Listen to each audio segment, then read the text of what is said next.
Mm, mm, mm, mm, mm, mm, mm. All right. Welcome to another episode of Day to Day with Dorothy with yours truly, your host and personal change agent, Dorothy Enriquez. I am the principal and founder of The Communication Strategist, a boutique learning and leadership development firm. I help ordinary people become remarkable leaders. Because I always say, why be ordinary when you could be remarkable? Yes, yes. So, jumping into a little bit of chitter chat before we dive into the main topic, and before I totally get distracted, let's just put it in IG. Let's see. So, today we're talking about how leadership has a curve. All right. So, really, that is the leadership transition. So, earlier this week, I said that we would do a little bit of a deeper dive later in the week. And now, here we are. It's later in the week. So, let's see. Chitter chat. So, I said I had two twists that I hadn't finished. Et voila, here they are. I um, finished them this morning before I went on uh, to present at Pivot. Hopefully, you had a chance to tune in. If not, and you're registered and you're getting the replays, yay for you. Plenty of nuggets in there to help us make these boss moves in 2020. What else in the chitter chat realm? Let's see. And like I said, so sometimes I write down my chitter chat notes and then sometimes I totally forget. You know what else? Let's see. What's this twist right here doing? Let's just twist this up while we're like rallying our lives. Um, so I went to the dentist for some serious dental work that needed to happen. I think I may have shared, oh, I think I was on the, who was I talking to? Maybe it was a dose of rose, that interview, or maybe um,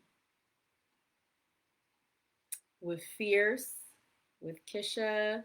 I I talked about how like there was this one week where I felt like the devil did not want me to be great. And when I tell you everything was going wrong, everything was going wrong. I feel like I was super, super sick. I've never been that, this all was happening like February. I was so sick. Oh my goodness. I went to the doctor like 3 or 4 times. And in the midst of that, I lost my voice and then I got pink eye. And then I never lose my voice when I get sick, and it just would not return to save my life, right? So I have to go to the ENT. They have to stick a scope down my throat to check out the vocal cords, make sure everything is okay. And then in the midst of that, as I'm trying to recover and get better, I chip a tooth and then accidentally swallow it. Ah, talk about just things getting in your way and being complete and utter distractions. I literally was thinking to myself, this is for the birds. I do not need this. So I called the dentist, like, I chipped my tooth biting into a lemon head because when I get stressed out, I eat a ton of candy. And they told me to bring it in, and I said I can't. I swallowed it. So there's that.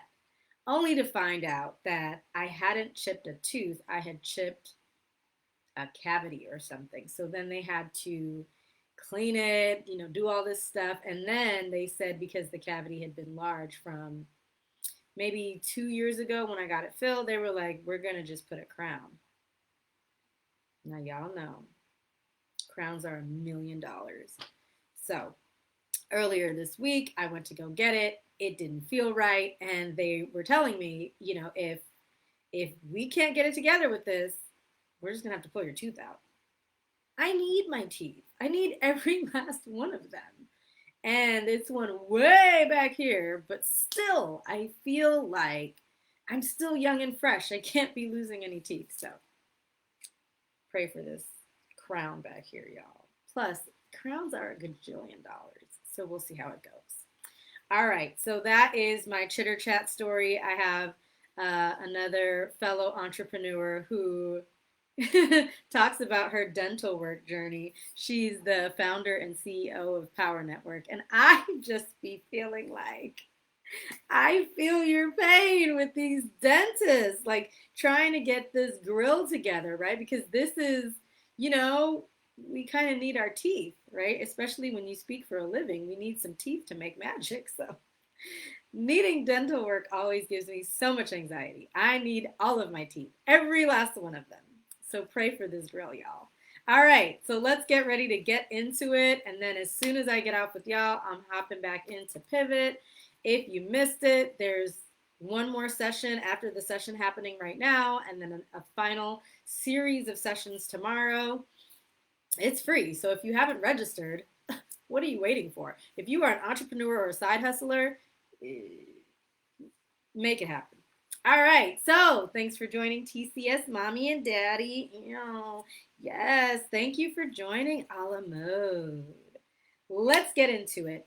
Leadership has a curve, y'all, aka the leadership transition. When we go from individual contributor at our job to a leadership role, whether that's supervisor, team lead, manager, whatever the case may be, right?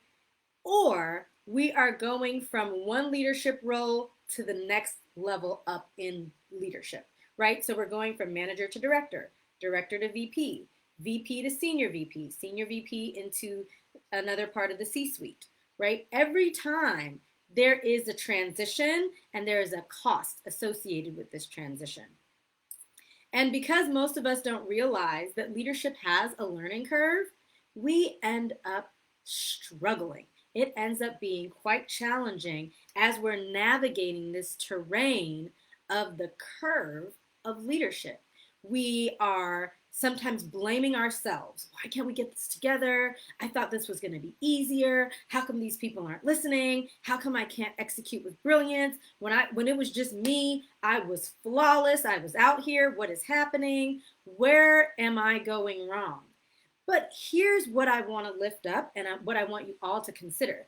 If you want to be successful in your transition, you have to move with intention, right? And sometimes that means that we need to slow down in order to speed up later, right? So I'm going to share 5 tips around this leadership transition, this curve in leadership that a lot of us aren't prepared for because we don't know about it. Yes? Yes, most of us don't know. And so we go from individual contributor, now we're in a leadership role where we have direct reports, we have to manage efficiency, effectiveness, and most of all, we have to manage performance. And then on top of that, we have to manage ourselves.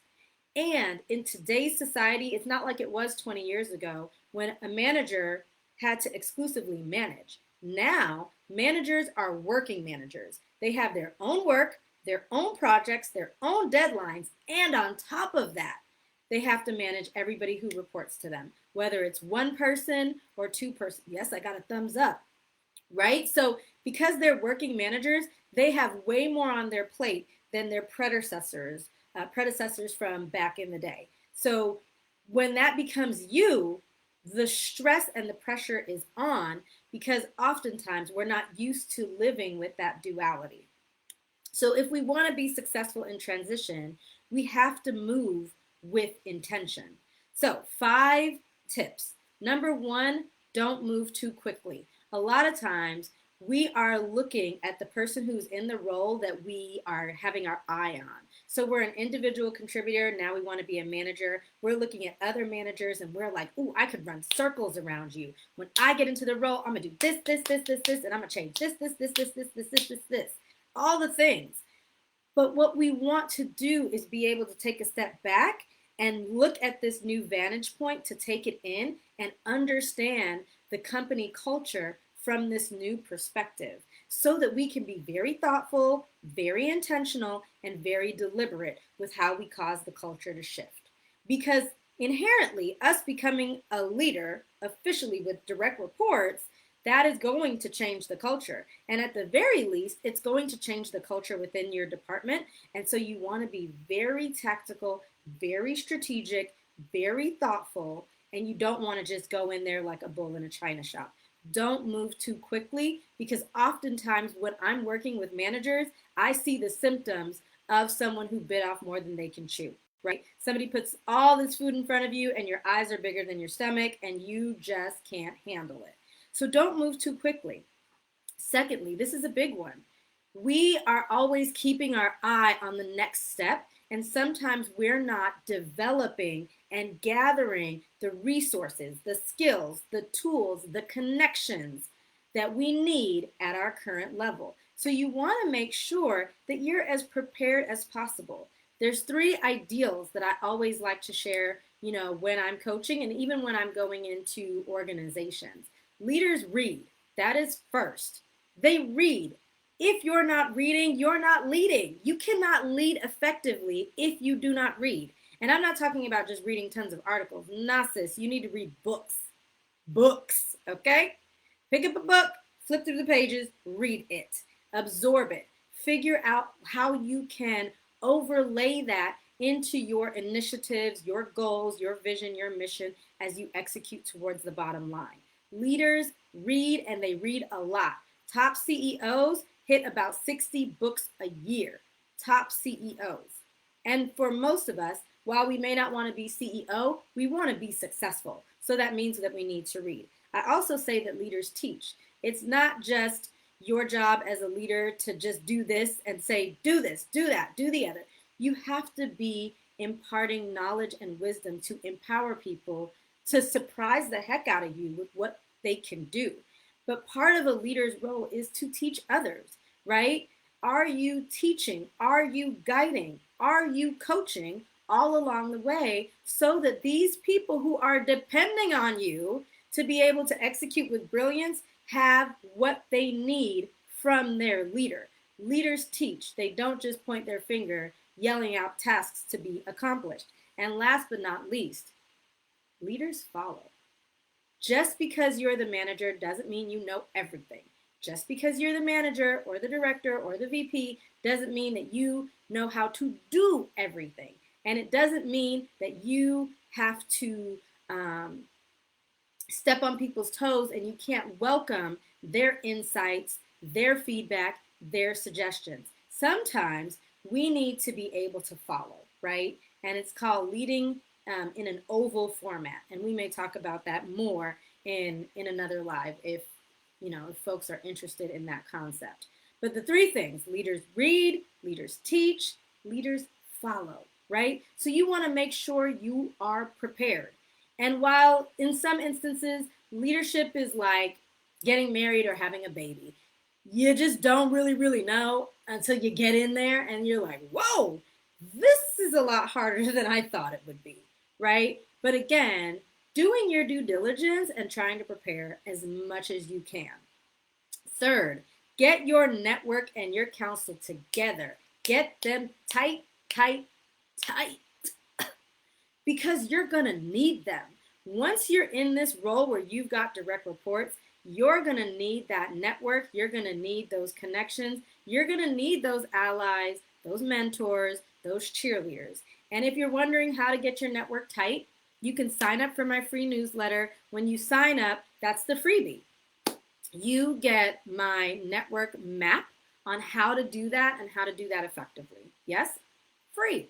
So you just mosey on over to the link in the bio, especially if you're watching on Instagram, it's really easy. Click the link in the bio and click Corporate Hustlers so that you can get to networking like a pro and building out your network map, right? Because you need your network, aka your council, tight and buttoned up, because this is the time, if there ever was a time, that you are really going to need these folks, and you're going to want to have them in place. That's part of being prepared.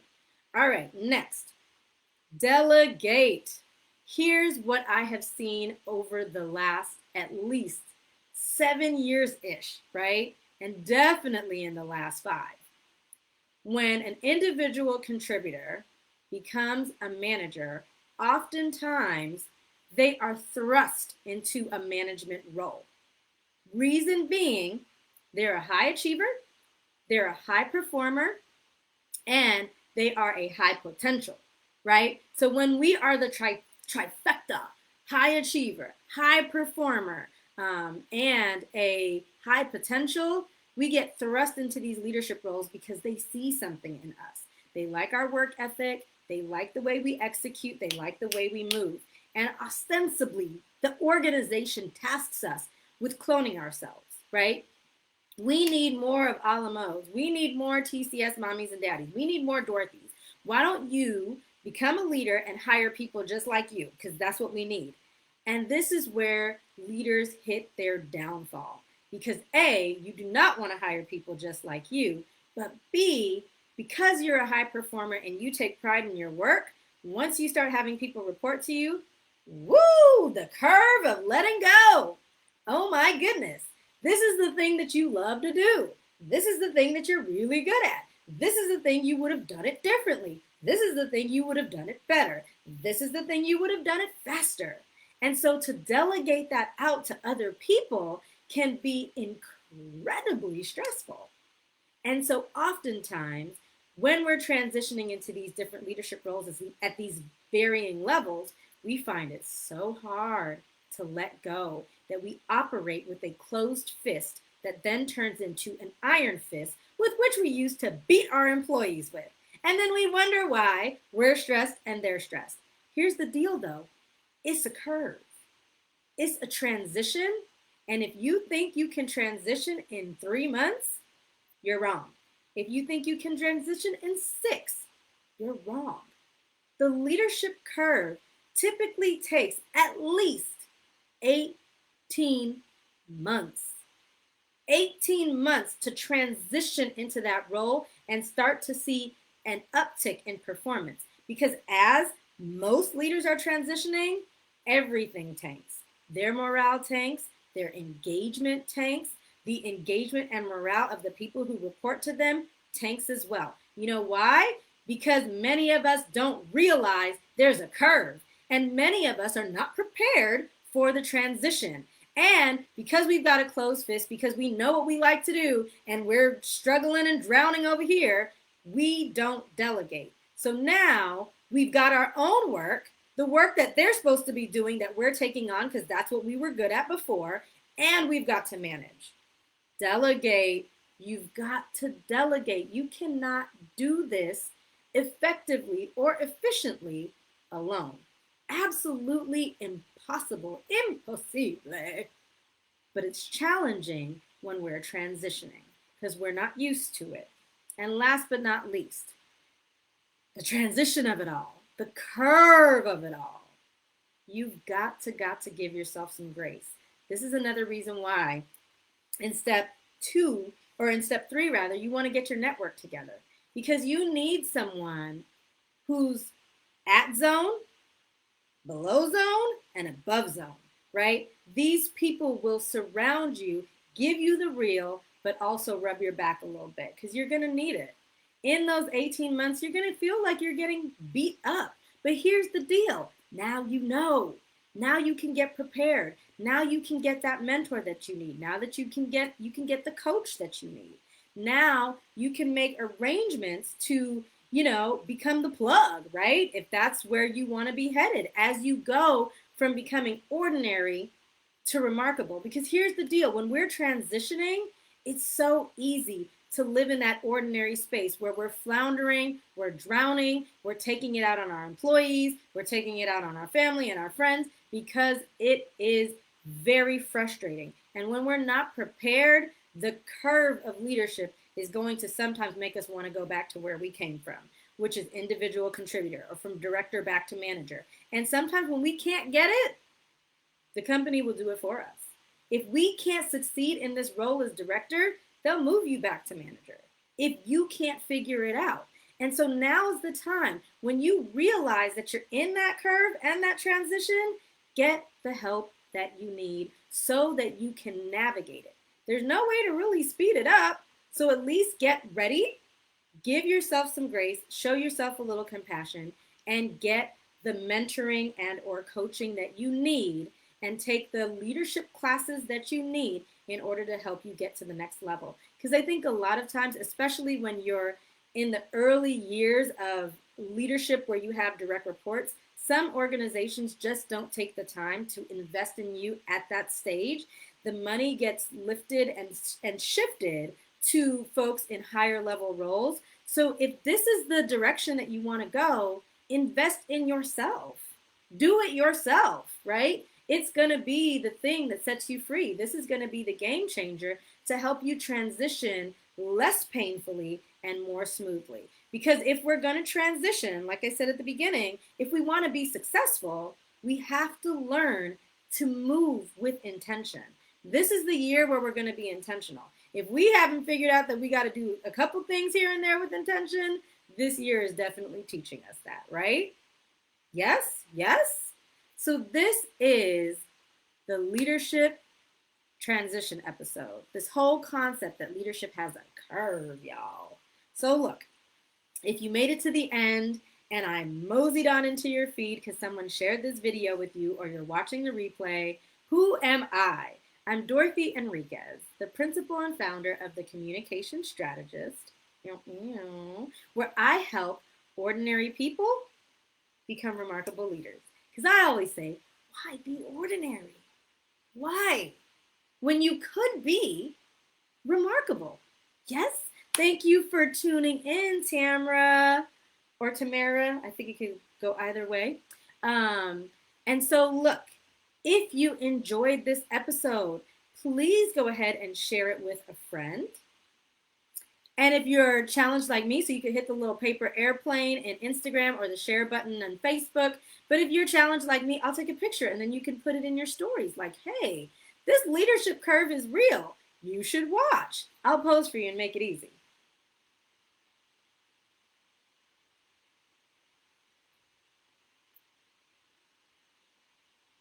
See, easy breezy. So look, you enjoyed this episode. Yes, it was helpful. Yes, and you want to get that network tight, right, and ready. Those mentors, those allies, and you want to know how you're going to get things ready to go. Sign up for the Corporate Hustlers newsletter, and that's your freebie, right? Getting this network, getting this council tight, right, and ready. That's the freebie that you get when you sign up. Just mosey on over to the bio. If you're rewatching on YouTube, all the information is down below in the show notes or whatever they call it on YouTube. Look at that. See, I'd be technologically challenged, but at least you can get the information that you need. This has been another episode of Day to Day with Dorothy. I will be back here tomorrow when the little baby is napping. I hope that this has been helpful, and shoulder rolls for everyone who tuned in and a double shoulder roll for everyone who shared. Yes, for leadership, and yes, for navigating the curve. All right. So until tomorrow, y'all, I'll see you soon. Thanks for joining. You know you always get the last shoulder roll, Facebook. Shoulder roll. Hey, yeah.